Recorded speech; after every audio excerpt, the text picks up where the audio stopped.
అందరికీ నమస్కారం అండి. ఆంధ్రప్రదేశ్ రాష్ట్ర ప్రభుత్వ ఉద్యోగులకు పీఆర్సీ బకాయిలకి సంబంధించి 6,246 కోట్ల చెల్లింపులు, డిఏ బకాయిలు 6,020 కోట్ల చెల్లింపులు, ఎస్ఎల్స్ మరియు అరియర్స్ సంబంధించి 4,500 కోట్ల చెల్లింపులు, ఇవన్నిటితో పాటు మరో 1000 కోట్ల చెల్లింపులకు సంబంధించి ఇంపార్టెంట్ అప్డేట్. అలాగే 30% ఐఆర్ 12th పీఆర్సీ కన్నా ముందే చెల్లించే విధంగా చర్యలు. సో ఈ వీడియోలో వీటన్నిటి గురించి పూర్తి వివరాలు అయితే తెలుసుకుందామండి. ముందుగా ఈ బకాయిలన్నీ కూడా జమ కావాలని ఎవరైతే భావిస్తున్నారో వారందరూ కూడా వీడియోని లైక్ చేసి మీ యొక్క సపోర్ట్ మన ఛానల్కి అయితే తెలియజేస్తారని ఆశిస్తున్నాం. ఇప్పుడు డీటెయిల్స్లోకి అయితే వెళ్ళిపోదాం. ఈరోజు ఉదయం విజయవాడలో యూటీఎఫ్ రాష్ట్ర కార్యాలయంలో ప్రతి నెల 1వ తేదీన జీతాలు చెల్లించాలని, పీఆర్సీ బకాయిలు 6,246 కోట్లు, పీఆర్సీకి ముందు పీఆర్సీ తర్వాత ఉన్నటువంటి డిఏ బకాయిలకి సంబంధించి 6,020 కోట్లు ఇప్పటి వరకు పెండింగ్లో ఉన్నాయి. సో అలాగే పీఎఫ్ లోన్లు, పార్ట్ ఫైనల్ పేమెంట్లకి సంబంధించి 1000 కోట్లు, ఏపీజీఎల్ఐ లోన్లు మరియు క్లోజర్స్కి సంబంధించి 330 కోట్లు, సరెండర్ లీవ్స్, అరియర్స్ కలిపి 4,500 కోట్లు. ఇవన్నీ బకాయిలకి సంబంధించి సుమారుగా మొత్తం 18,096 కోట్లు అయితే ఉన్నాయండి. ఈ బకాయిలన్నీ కూడా ఉద్యోగుల ఖాతాల్లో జమ కావాలి.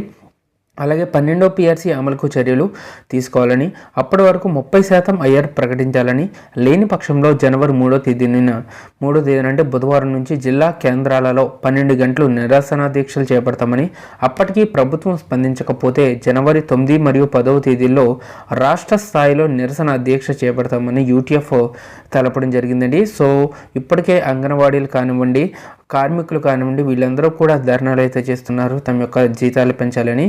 ఇదే తరుణంలో ఉద్యోగులకు కూడా మరియు ఉపాధ్యాయులు కూడా యూటీఎఫ్ తరపున మనకి దీక్షలు చేపడతామని ప్రభుత్వానికి అల్టిమేటం కూడా జారీ చేయడం జరిగిందండి. సో మనం మరొక అప్డేట్ అయితే చూడవచ్చు. ఆందోళనకు సిద్ధమవుతున్నాం టీచర్ సంఘాలు అని చెప్పేసి ఇక్కడ న్యూస్ అయితే రావడం జరిగిందండి. అంగన్వాడీలు, మున్సిపల్ కార్మికులు, సర్వశిక్షా అభియాన్ ఉద్యోగులు సమ్మె చేస్తూ ఉండగా ఆందోళనకు దిగేందుకు ఉపాధ్యాయ సంఘాలు కూడా సిద్ధమయ్యాయని వచ్చింది. 1వ తేదీన జీతాలు, పెండింగ్ బకాయిలను వెంటనే చెల్లించాలని డిమాండ్తో, ఒకవేళ లేకపోతే జనవరి 3న అన్ని జిల్లాల్లో 12 గంటల పాటు నిరసన ఆందోళన చేస్తామని యూటీఎఫ్ ప్రకటించింది.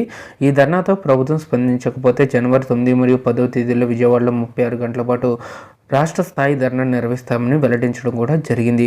సో ఈ విధంగా ఉద్యోగులు కూడా ఆందోళన అయితే చేస్తామని ప్రకటించడం జరిగింది. కాబట్టి త్వరగతిన ప్రభుత్వం స్పందించి ఉద్యోగులకి సంబంధించి అన్ని రకాల పెండింగ్ బకాయిలను కూడా రిలీజ్ చేయాలని కోరుకుందాం. సో ఇదండి వాళ్ళ ఎంప్లాయ్ సంబంధించిన తాజా అప్డేట్స్.